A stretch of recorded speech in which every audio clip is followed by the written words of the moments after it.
Em 1942, no auge da Segunda Guerra Mundial no Pacífico, o ar estava carregado não apenas de tensão militar, mas também de um incessante sussurro de ondas de rádio. Longe dos campos de batalha e dos oceanos infestados por submarinos, em salas abafadas e mal iluminadas, uma batalha silenciosa e igualmente decisiva estava sendo travada. Em postos de escuta estrategicamente localizados, como as estações de interceptação aliadas no Havaí, incluindo a famosa Station Hypo em Pearl Harbor, e outras bases dispersas pelo Pacífico Sul, operadores de rádio americanos passavam horas a fio em turnos exaustivos, com fones de ouvido apertados contra as orelhas, sintonizando frequências em busca de qualquer sinal do inimigo. O ambiente era de monotonia e vigilância constante. O chiado estático dos rádios era a trilha sonora de suas vidas, pontuada pelo ritmo hipnótico e repetitivo do código Morse. As mãos dos operadores, muitas vezes suadas devido ao calor e à umidade tropical, giravam botões e ajustavam sintonias com uma precisão mecânica, enquanto seus olhos percorriam incessantemente os blocos de anotações e as tabelas de registro. A cada pulso sonoro, a cada sequência de pontos e traços, eles registravam metodicamente o que parecia ser apenas uma cacofonia de sinais aleatórios.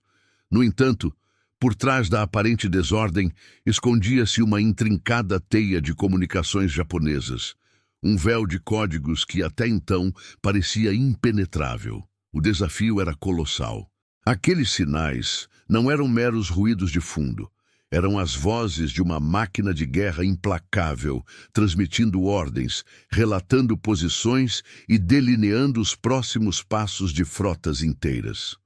Para os aliados, que haviam sofrido golpes devastadores nos primeiros anos do conflito, como o ataque a Pearl Harbor e a subsequente série de vitórias japonesas, a capacidade de decifrar essas mensagens era uma questão de sobrevivência. O inimigo operava com uma confiança quase absoluta na complexidade e no sigilo de seus sistemas de criptografia, acreditando que seus códigos eram inquebráveis. Essa convicção lhes dava uma vantagem estratégica inestimável, permitindo-lhes orquestrar emboscadas e movimentos de frota, com a certeza de que seus planos permaneceriam ocultos. É neste cenário de desvantagem e urgência que a premissa central de uma reviravolta se estabelece. Em meio à rotina exaustiva, um operador americano, ou talvez uma equipe de analistas dedicados, começou a perceber padrões, a identificar anomalias nos fluxos de tráfego que, a princípio, pareciam irrelevantes. As mensagens que chegavam aos postos de escuta, inicialmente percebidas como impossíveis de serem decifradas, eram, na verdade, as diretrizes que guiavam frotas navais em vastas extensões do Pacífico e que coordenavam ataques aéreos e desembarques anfíbios. Essas comunicações secretas eram o esqueleto das operações japonesas, o mapa para suas emboscadas e a chave para seus objetivos estratégicos. O período entre 1942 e 1943 marca o ponto de inflexão decisivo na Guerra do Pacífico, um momento que se tornaria conhecido como a virada criptográfica. Após os choques iniciais e a expansão japonesa sem precedentes, os aliados começaram a consolidar seus esforços de inteligência. As estações de interceptação, espalhadas desde o Havaí até a Austrália, não eram apenas pontos de coleta de dados, mas centros nevrálgicos onde o ruído se transformava em informação. A audácia intelectual de tentar desmantelar um sistema de comunicações tão complexo, com recursos limitados e sob imensa pressão, era um testemunho da determinação americana. O objetivo era claro: desvendar o véu de códigos japoneses, compreender os planos do inimigo antes mesmo que eles fossem executados e, assim, mudar o curso da guerra. A dimensão do problema era gigantesca, mas a convicção de que era possível encontrar uma brecha crescia a cada dia, alimentada por horas intermináveis de escuta e análise meticulosa. O ano de 1942 marcou um período de intensa desvantagem para as forças aliadas no Pacífico.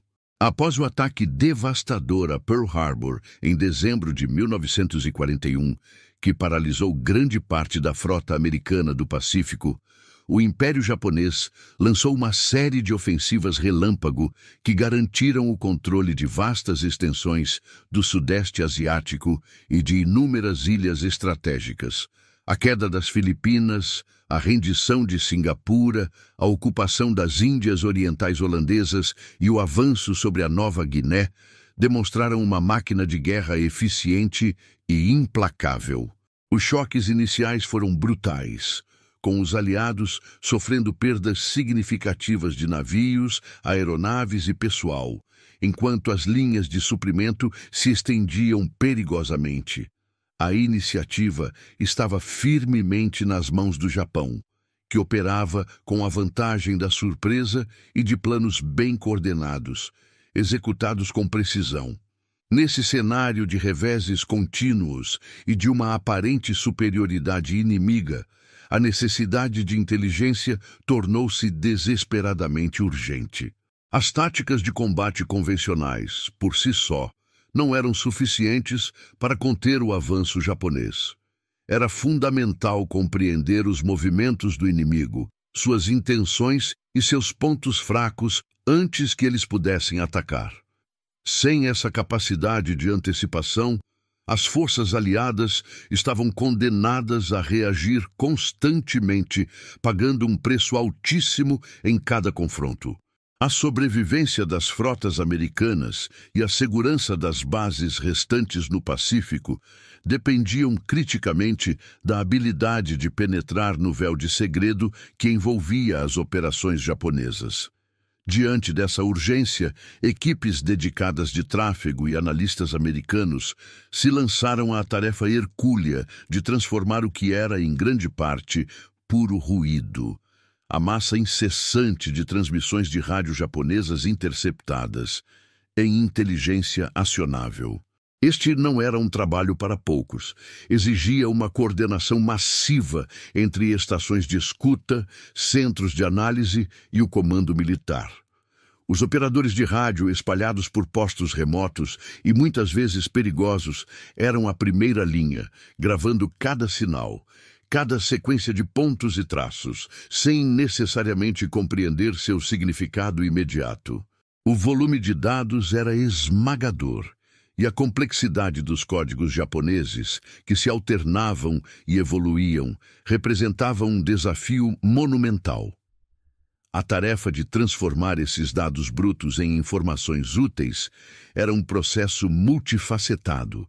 Envolvia não apenas a tentativa de decifrar as mensagens codificadas, mas também a análise de tráfego de rádio, estudar os padrões de comunicação, identificar as unidades que transmitiam, as frequências utilizadas, os horários de pico e a quantidade de mensagens.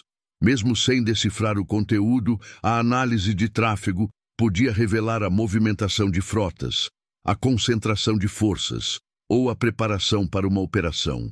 Era um quebra-cabeça gigantesco, onde cada fragmento de informação, por menor que fosse, contribuía para a construção de uma imagem mais clara das intenções inimigas. As apostas eram elevadíssimas. O fracasso em decifrar os códigos japoneses e em transformar o ruído em inteligência significava mais perdas devastadoras, como as sofridas nos primeiros meses da guerra. Significava a continuação de ataques surpresa, a incapacidade de proteger comboios vitais de suprimentos e o prolongamento de um conflito que já consumia recursos e vidas em uma escala sem precedentes. Por outro lado, o sucesso nessa empreitada silenciosa poderia mudar o curso da guerra no Pacífico, oferecendo aos aliados a vantagem inestimável de antecipar os movimentos inimigos. Essa inteligência se tornaria a base para decisões estratégicas que levariam a confrontos decisivos, onde o conhecimento prévio dos planos japoneses seria o fator determinante entre a vitória e a derrota. As mesas de análise e as salas de rádio, longe dos holofotes, tornaram-se os locais onde o destino da guerra seria, em grande parte, moldado. No cenário de desvantagem militar e de uma necessidade desesperada por informações, as forças aliadas no Pacífico, particularmente os americanos, começaram a desenvolver uma filosofia criptográfica fundamentalmente diferente daquela empregada pelo Japão. Enquanto o inimigo depositava sua confiança em uma complexidade intrincada e na crença inabalável de que seus códigos eram inquebráveis, os americanos adotaram uma abordagem multifacetada, unindo disciplina rigorosa de coleta, análise estatística precisa e uma intuição aguçada. Esta metodologia, que combinava ciência e faro em uma harmonia única, seria o pilar da virada criptográfica. A disciplina de coleta era a base de todo o esforço. Não se tratava apenas de registrar passivamente as transmissões de rádio interceptadas. Era um sistema meticuloso de coleta e categorização de dados. Operadores em estações de escuta como a Station IPO, em Pearl Harbor, a Station Cast, nas Filipinas, e mais tarde na Austrália, e a Station Negat, em Washington, D.C., foram treinados para registrar cada detalhe das comunicações inimigas. Isso incluía não apenas o conteúdo codificado, mas também os indicativos de chamada das estações transmissoras e receptoras, as frequências utilizadas, a duração das mensagens, o volume de tráfego em determinados horários e a qualidade da transmissão. Essa análise de tráfego de rádio, mesmo sem a decifração do conteúdo, fornecia pistas valiosas sobre a atividade inimiga, indicando, por exemplo, a movimentação de uma frota ou a preparação para uma operação em uma determinada área. A padronização dos procedimentos de coleta e a coordenação entre as diversas estações garantiam que nenhum fragmento de informação fosse perdido e que os dados pudessem ser comparados e analisados em larga escala. Complementando a disciplina de coleta, a análise estatística desempenhava um papel crucial. Os analistas americanos aplicavam métodos matemáticos e estatísticos avançados para identificar padrões recorrentes nos fluxos de dados codificados. Isso envolvia a contagem da frequência de caracteres, pares de caracteres, bigramas, e grupos de 3 caracteres, trigramas, dentro das mensagens cifradas.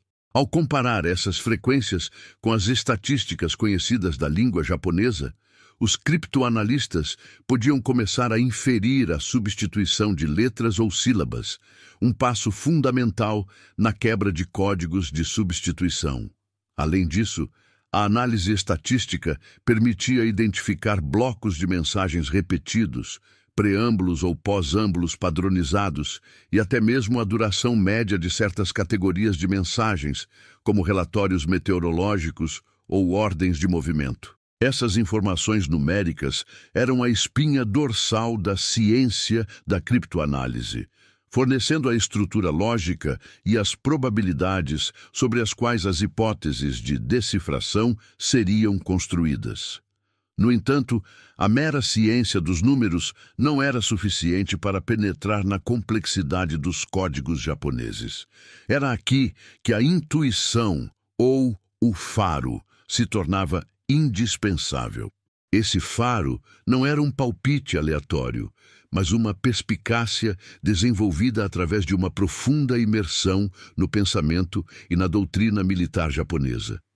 Muitos dos analistas eram linguistas fluentes em japonês, com conhecimento da cultura, da história e das peculiaridades da comunicação naval japonesa. Eles estudavam os manuais de doutrina, os relatórios de combate e até mesmo os hábitos pessoais dos comandantes japoneses. Essa compreensão contextual permitia-lhes antecipar possíveis conteúdos de mensagens, propor palavras prováveis, cribs que poderiam estar presentes em determinadas comunicações, ou identificar desvios nos padrões que poderiam indicar uma nova fase de uma operação.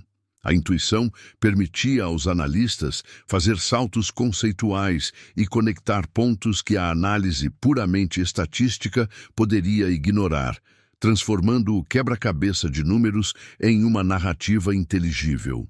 A verdadeira força da filosofia criptográfica americana residia na harmonia entre essas duas abordagens, a ciência e o faro. A análise estatística fornecia a base empírica, os dados brutos e as probabilidades, enquanto a intuição oferecia o contexto, a capacidade de fazer inferências e a flexibilidade para explorar caminhos menos óbvios. Era um processo iterativo. A ciência gerava hipóteses baseadas em padrões numéricos. O faro guiava quais dessas hipóteses eram mais promissoras e mereciam investigação aprofundada, e novos dados eram então usados para confirmar ou refutar essas suposições. Essa sinergia permitiu que os analistas americanos não apenas decifrassem mensagens individuais, mas começassem a desmantelar a própria arquitetura dos sistemas de codificação japoneses. Foi essa abordagem metódica e flexível que, peça a peça, começou a desmantelar a complexidade aparente dos códigos japoneses. Não houve um único momento de eureka que quebrou todos os códigos de uma vez, mas sim um processo gradual de quebras parciais e progressivas. Cada pequena vitória, cada fragmento de código decifrado, cada padrão identificado contribuía para a construção de um entendimento maior. Os analistas começaram a identificar os indicadores de código, a entender as tabelas de substituição e a reconstruir partes dos dicionários de código. Esse desmonte lento e persistente transformou dados brutos em peças de um quebra-cabeça maior, permitindo que os aliados começassem a vislumbrar os planos e movimentos do inimigo, uma vantagem que se mostraria decisiva nas batalhas que se seguiriam. O Império Japonês, por sua vez, operava sob uma premissa criptográfica radicalmente oposta à dos aliados, uma abordagem que, paradoxalmente, se tornaria uma das suas maiores vulnerabilidades. A estratégia japonesa apostava firmemente em uma complexidade intrínseca e em uma confiança quase cega no sigilo de seus sistemas de comunicação.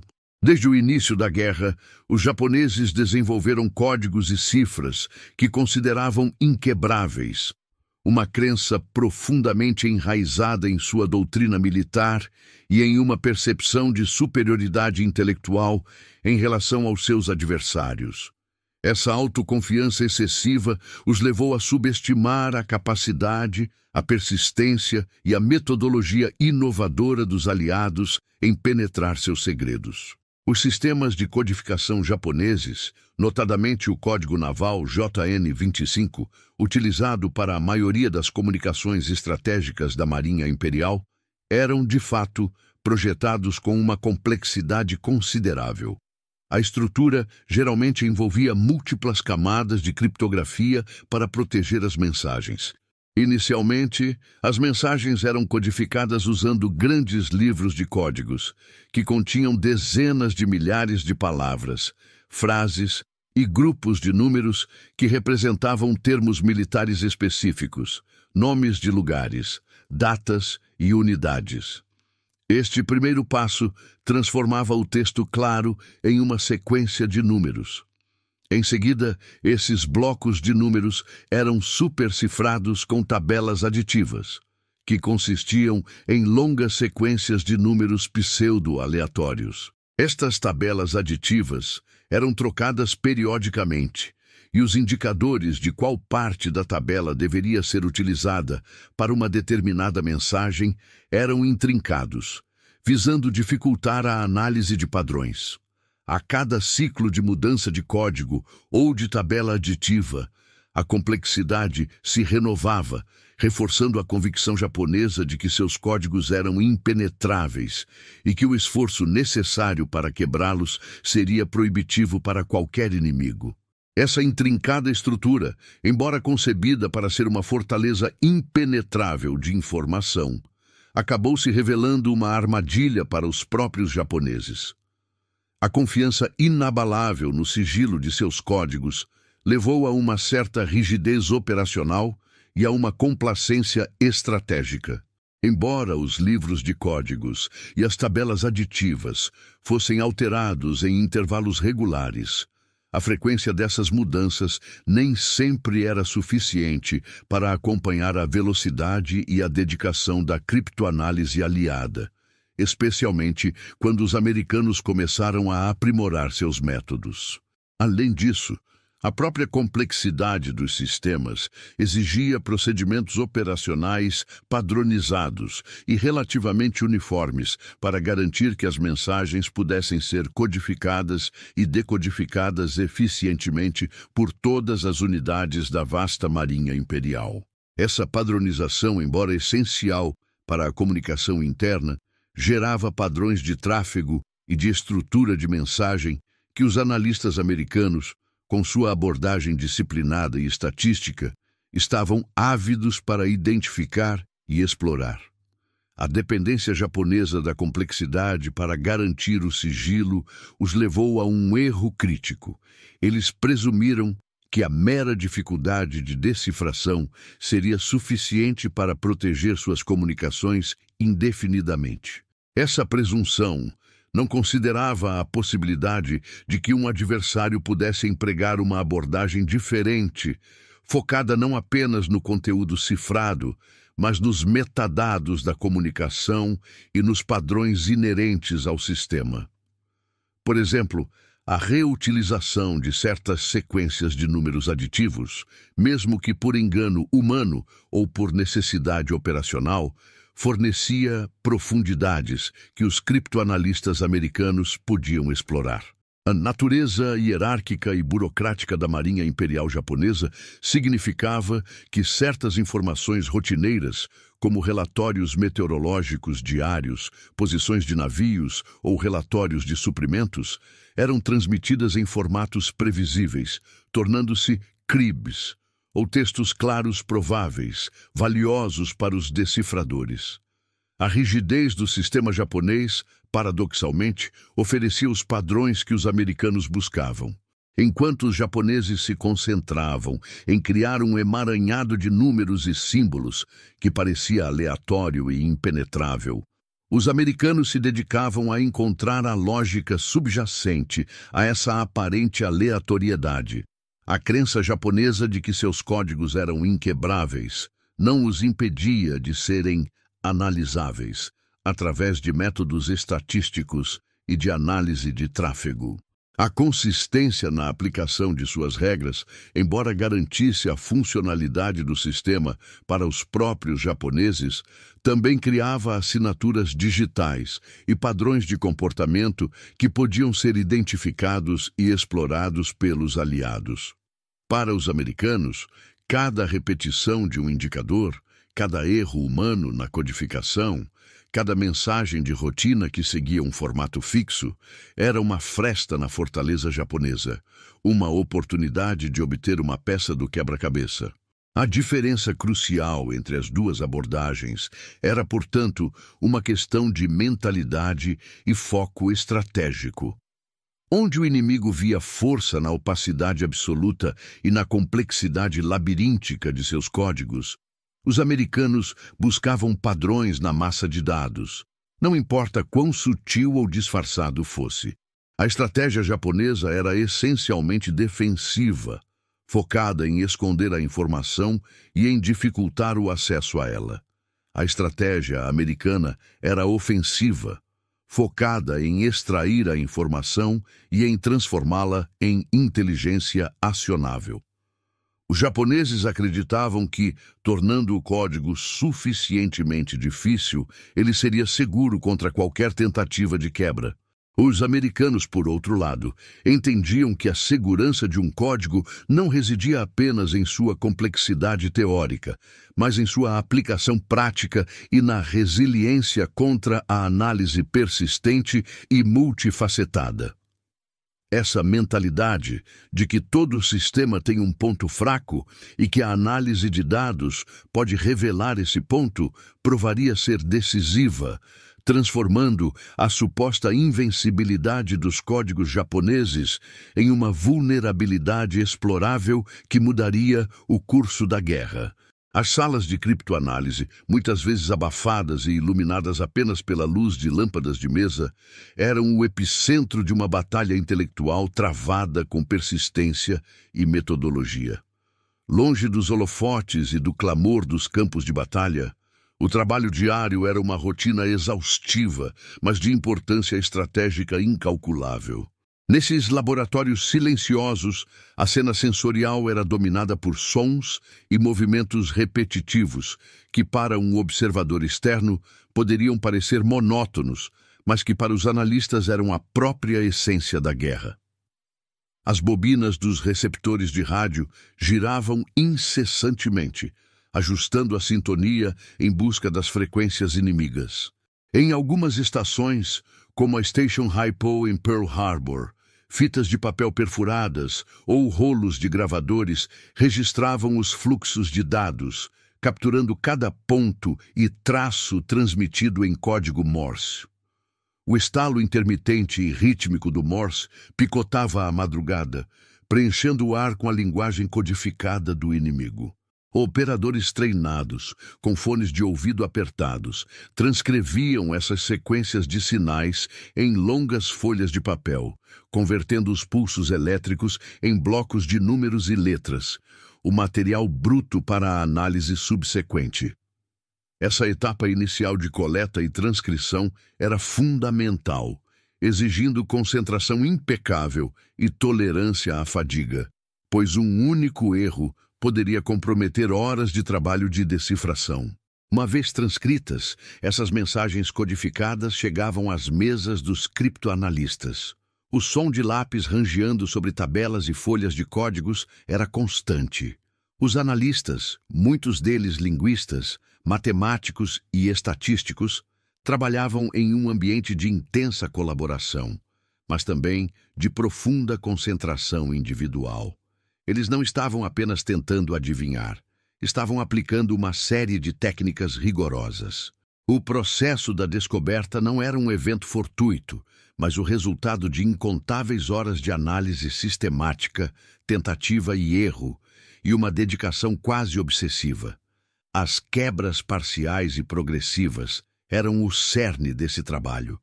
Raramente um código era quebrado de uma só vez, como um cofre que se abre com um clique.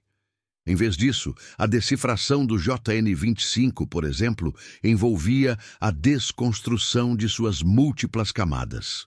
Primeiro, os analistas se concentravam em identificar e neutralizar a supercifragem, que era a camada de números aditivos aplicada aos grupos de código do livro.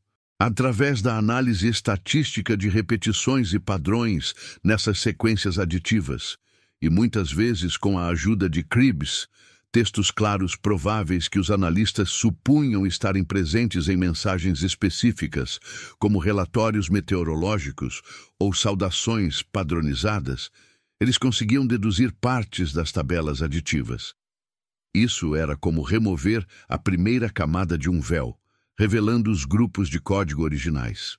Com a camada aditiva parcialmente removida, o próximo desafio era reconstruir o próprio livro de códigos. Este era um processo ainda mais demorado e meticuloso. Os analistas comparavam milhares de grupos de código, procurando por padrões e por contextos em que certas sequências numéricas apareciam.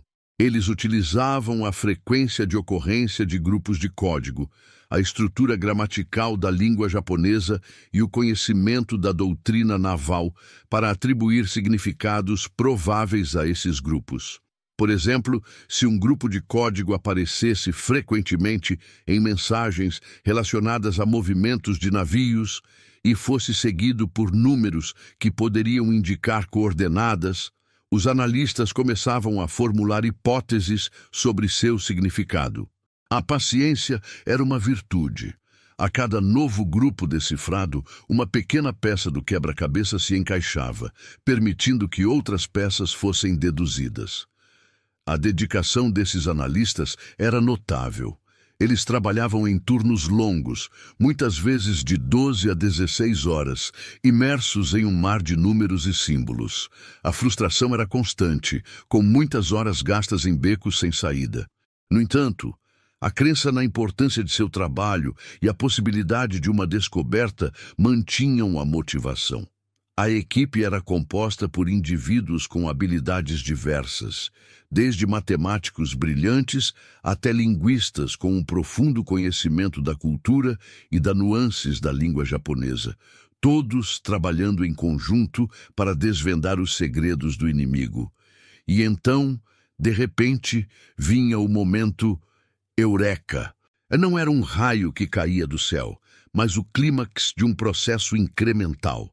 Após dias, semanas ou até meses de trabalho árduo, um indicativo, um grupo de código repetido em um contexto crucial, ou a confirmação de uma palavra provável através de uma nova interceptação, fechava o quebra-cabeça. Poderia ser a identificação de um novo indicador de código que revelava qual tabela aditiva estava sendo usada, ou a confirmação de que um grupo numérico específico significava porta-aviões ou ataque aéreo. A adrenalina preenchia a sala. A emoção do alívio e da descoberta era palpável. Nesse instante, o ruído transformava-se em uma informação vital. A sequência de números sem sentido ganhava forma, revelando uma ordem de batalha, um plano de ataque ou a localização de uma frota inimiga. A validação era imediata. A informação era rapidamente verificada, cruzada com outras fontes de inteligência e, em seguida, transmitida aos comandos aliados. Esse momento de revelação não era apenas uma vitória intelectual. Era um ponto de virada, um elo crucial na cadeia de eventos que transformaria a guerra, fornecendo aos aliados a capacidade de ver o inimigo antes mesmo que ele pudesse zarpar.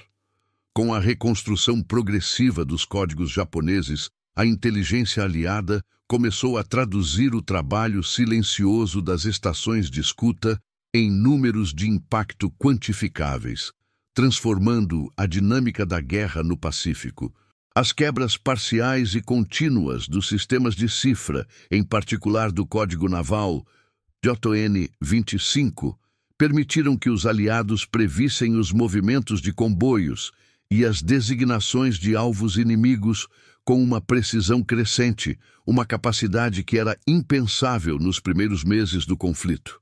Essa capacidade de antecipação não era um golpe de sorte isolado, mas o resultado direto de um entendimento cada vez mais profundo da arquitetura criptográfica japonesa. Os analistas, ao reconstruírem os livros de códigos e as tabelas aditivas, podiam decifrar mensagens que revelavam informações cruciais. Por exemplo, a interceptação de mensagens codificadas permitiu identificar com antecedência as rotas e os horários de comboios de suprimentos japoneses que se dirigiam a ilhas estratégicas como Guadalcanal ou Rabaul. Os aliados não apenas sabiam que um comboio estava a caminho, mas também sua composição, velocidade e, em muitos casos, a escolta naval que o acompanhava. Essa informação detalhada era imediatamente transmitida às forças navais e aéreas, que podiam então planejar emboscadas com uma vantagem tática esmagadora. A precisão na previsão dos movimentos inimigos estendeu-se além dos comboios. Mensagens decifradas frequentemente continham ordens de batalha, indicando a movimentação de frotas de combate, a concentração de porta-aviões e navios de guerra em determinadas áreas para operações ofensivas. A capacidade de prever a designação de alvos foi igualmente vital. Os aliados puderam antecipar ataques aéreos a bases como Port Moresby, na Nova Guiné, ou a bases navais em Samoa e Fiji, permitindo que as defesas fossem reforçadas e as aeronaves fossem dispersas ou preparadas para interceptação. Em vez de reagir a ataque surpresa, as forças aliadas podiam agora se posicionar defensivamente ou, mais importante, ofensivamente, com base em informações concretas sobre as intenções do inimigo. Os resultados práticos dessa inteligência criptográfica foram imediatamente perceptíveis e de grande escala. Houve uma elevação significativa das taxas de intercepção de navios e submarinos inimigos. No vasto e inóspito Oceano Pacífico, encontrar um navio ou um comboio era como procurar uma agulha em um palheiro. Antes da virada criptográfica, as patrulhas aliadas operavam com base em informações limitadas e muitas vezes desatualizadas. Com a inteligência de sinais, os submarinos americanos e as aeronaves de patrulha recebiam coordenadas precisas, permitindo-lhes interceptar e atacar navios japoneses com uma eficiência sem precedentes. Essa capacidade de intercepção não se limitava aos comboios de suprimentos.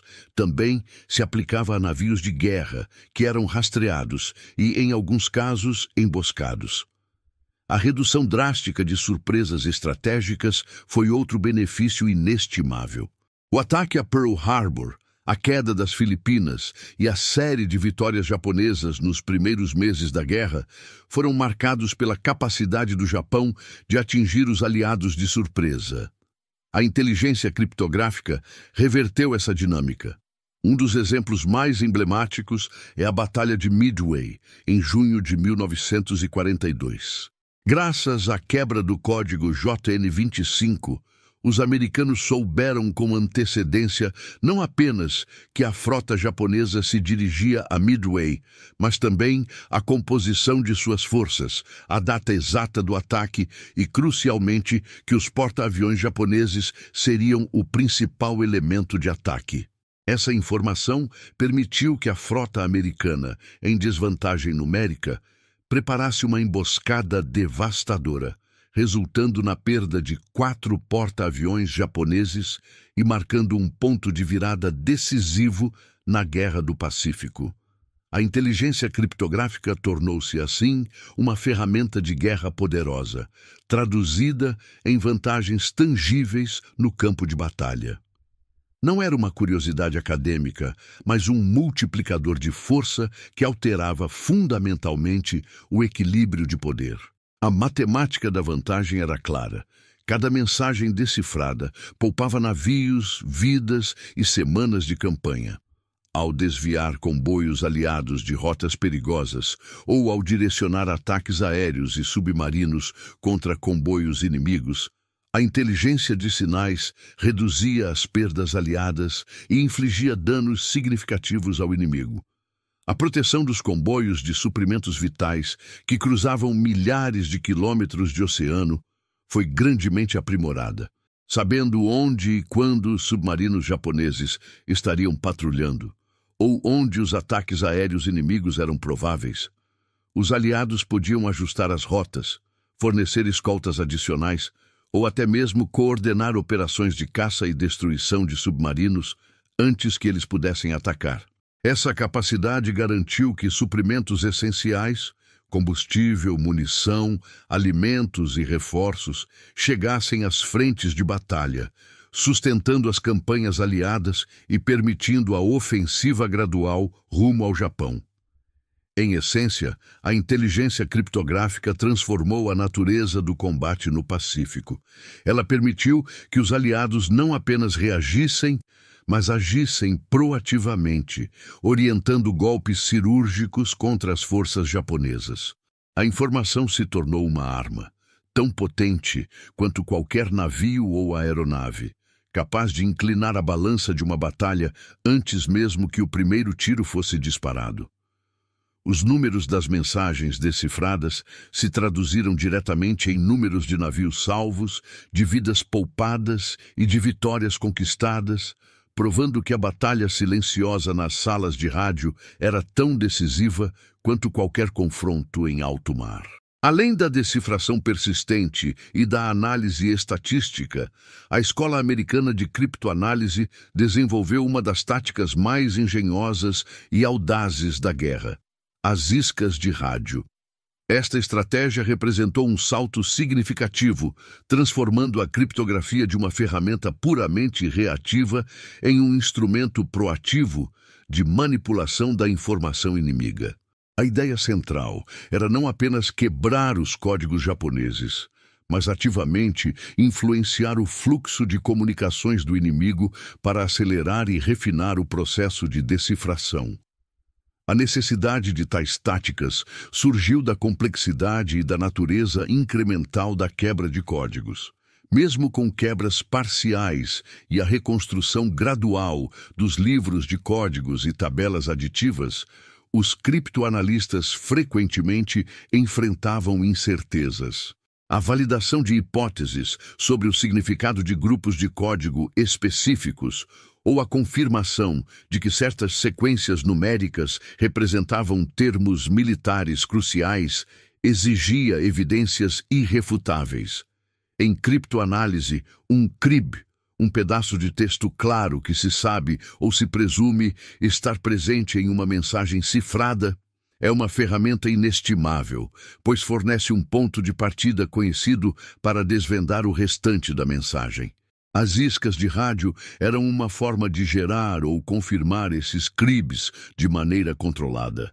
A tática funcionava da seguinte forma: os americanos, sabendo que os japoneses interceptavam suas próprias comunicações, enviavam mensagens aparentemente inocentes em códigos que os japoneses eram conhecidos por decifrar ou que eles próprios haviam quebrado.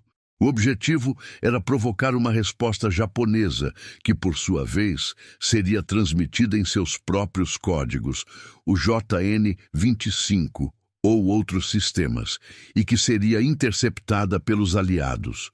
O conteúdo dessas mensagens aliadas era cuidadosamente elaborado para incluir informações que os criptoanalistas americanos suspeitavam estar presentes em certas sequências codificadas japonesas, ou para induzir o inimigo a usar termos específicos em suas respostas. Um exemplo vívido dessa audácia intelectual envolveu pedidos inocentes de reposição de água. Durante as campanhas no Pacífico, os analistas americanos tinham hipóteses sobre quais grupos de código japoneses poderiam representar termos como água doce, reabastecimento, localização da frota ou necessidade urgente. Em uma situação real, os americanos poderiam ter transmitido uma mensagem falsa em um de seus próprios códigos que eles sabiam que os japoneses podiam ler, indicando que uma de suas unidades estava com escassez crítica de água em uma determinada localização.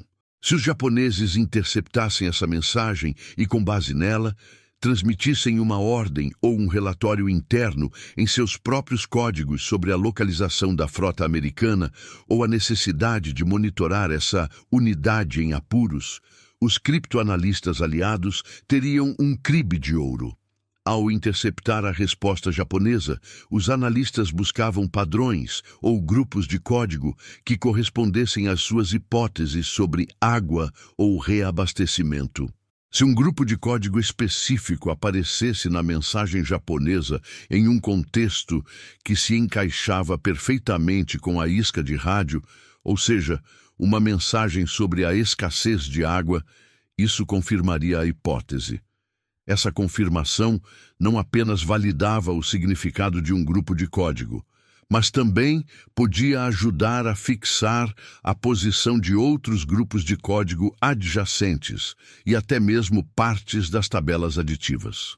Era como lançar uma linha de pesca com uma isca específica, esperando que o peixe mordessem e, ao fazê-lo, revelasse sua localização e características. Essa tática era brilhante por várias razões. Primeiro, ela permitia aos aliados testar suas hipóteses de decifração em um ambiente controlado, sem a necessidade de esperar que o inimigo enviasse naturalmente uma mensagem com o conteúdo desejado. Segundo, ela explorava a confiança japonesa em seus próprios códigos, pois os japoneses não imaginavam que a informação que estavam respondendo era uma armadilha cuidadosamente orquestrada. Terceiro, e mais importante, ela transformava o ato de interceptar em um processo interativo, onde os aliados ativamente geravam as condições para a quebra de códigos. A audácia intelectual por trás das iscas de rádio era uma marca registrada da Escola Americana de Criptoanálise. Não se tratava apenas de decifrar o que o inimigo enviava, mas de manipular o fluxo de informações inimigas para benefício próprio. Essa abordagem demonstrava um profundo entendimento não apenas da linguística e da matemática dos códigos, mas também da psicologia do inimigo, de seus procedimentos operacionais e de sua provável reação a certas informações. Era uma forma de engenharia social aplicada à criptografia, onde a inteligência era usada para criar cenários que forçavam o inimigo a revelar seus segredos. Ao empregar as iscas de rádio, os aliados transformaram a arte da criptografia em uma arma ofensiva. Não era mais apenas uma questão de defesa, de tentar entender o que o inimigo já havia feito ou planejado. Agora era possível influenciar o cenário da informação, acelerar a decifração e, em última instância, obter uma vantagem estratégica ainda maior. Essa capacidade de não apenas ler as cartas do inimigo, mas de influenciar o que ele escrevia, foi um componente crucial para a virada no Pacífico, consolidando a superioridade da inteligência aliada e demonstrando o poder da inovação em um dos campos de batalha mais silenciosos da guerra. O eco do trabalho silencioso das estações de interceptação ressoou diretamente nos campos de batalha e nos vastos oceanos do Pacífico, alterando fundamentalmente o curso da Segunda Guerra Mundial. A inteligência criptográfica, forjada nas salas abafadas e nos turnos exaustivos de analistas e operadores, tornou-se o fator decisivo que transformou a desvantagem aliada em uma vantagem estratégica inestimável. O exemplo mais emblemático dessa transformação ocorreu em junho de 1942, na Batalha de Midway.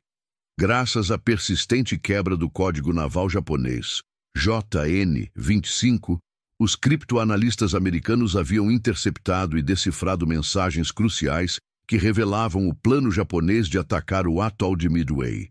Mais do que isso, eles conheciam a composição exata da frota inimiga, incluindo a presença de seus 4 porta-aviões de ataque, Akagi, Kaga, Soryu e Hiryu, e a data precisa do assalto. Essa inteligência sem precedentes permitiu que a Marinha dos Estados Unidos, em desvantagem numérica de porta-aviões, preparasse uma emboscada devastadora. Em vez de ser pega de surpresa, como em Pearl Harbor, a frota americana pôde posicionar seus porta-aviões e aeronaves, de forma a lançar um ataque coordenado e inesperado contra os navios japoneses. O resultado foi a perda de todos os 4 porta-aviões inimigos, um golpe paralisante para a capacidade ofensiva da Marinha Imperial Japonesa. Midway não foi apenas uma vitória tática, foi um ponto de virada estratégico decisivo que marcou o fim da expansão japonesa no Pacífico e inaugurou a fase de ofensiva aliada. Nas campanhas subsequentes, como a prolongada e brutal luta por Guadalcanal e as diversas batalhas nas Ilhas Salomão entre 1942 e 1943, a inteligência criptográfica continuou a ser um fator determinante. A capacidade de decifrar as comunicações japonesas permitiu aos aliados prever os movimentos do Tokyo Express, os comboios de suprimentos e reforços que os japoneses enviavam regularmente para suas guarnições nas ilhas. Ao conhecer as rotas, horários e composições desses comboios, As forças aéreas e navais aliadas puderam interceptá-los com eficácia devastadora, afundando navios de transporte e escoltas e privando as tropas japonesas de suprimentos vitais. Essa interdição constante enfraqueceu dramaticamente a capacidade de resistência japonesa e acelerou o sucesso das campanhas aliadas, poupando meses de combates intensos e inúmeras vidas em um ambiente de guerra de atrito. A vantagem de informação obtida através da quebra de códigos poupou navios ao permitir que comboios aliados fossem desviados de rotas perigosas, conhecidas por estarem sob patrulha de submarinos ou navios de superfície inimigos. Essa capacidade de evitar confrontos desvantajosos ou ataque surpresa reduziu significativamente as perdas navais aliadas. Vidas foram poupadas não apenas pela redução de baixas em combates diretos, mas também pela capacidade de encurtar a duração das campanhas, minimizando o desgaste e os riscos de doenças em ambientes hostis e insalubres. Sem a inteligência criptográfica, cada operação aliada teria sido um passo no escuro, com custos muito mais elevados em termos de recursos e capital humano. A inteligência também orientou golpes cirúrgicos e precisos contra as forças japonesas. Um dos exemplos mais notáveis foi a Operação Vingança, em abril de 1943. Mensagens japonesas decifradas revelaram o itinerário exato do almirante Isoroku Yamamoto, comandante-em-chefe da Frota Combinada do Japão, em uma inspeção às bases nas Ilhas Salomão. Com essa informação detalhada, caças P-38 Lightning americanos foram enviados em uma missão de longo alcance para interceptar seu avião de transporte. A operação foi um sucesso retumbante, resultando na morte de Yamamoto, um golpe devastador para a moral japonesa e para a liderança estratégica de sua marinha. Este foi o ápice de um golpe cirúrgico, demonstrando a capacidade de usar a informação para atingir alvos de alto valor com uma precisão sem precedentes. A capacidade de antecipar os movimentos inimigos e de compreender suas intenções transformou a guerra de uma série de confrontos reativos em uma campanha proativa e calculada. A informação se tornou uma arma, tão potente quanto qualquer navio ou aeronave, capaz de inclinar a balança de uma batalha antes mesmo que o primeiro tiro fosse disparado. Em última análise, a virada criptográfica no Pacífico confirmou uma máxima fundamental da guerra. Em guerra, ver primeiro é vencer primeiro. Os americanos, através de um trabalho silencioso e persistente de decifração e análise, aprenderam a ler o inimigo antes mesmo que ele pudesse zarpar, transformando o silêncio das salas de rádio na voz mais poderosa da vitória.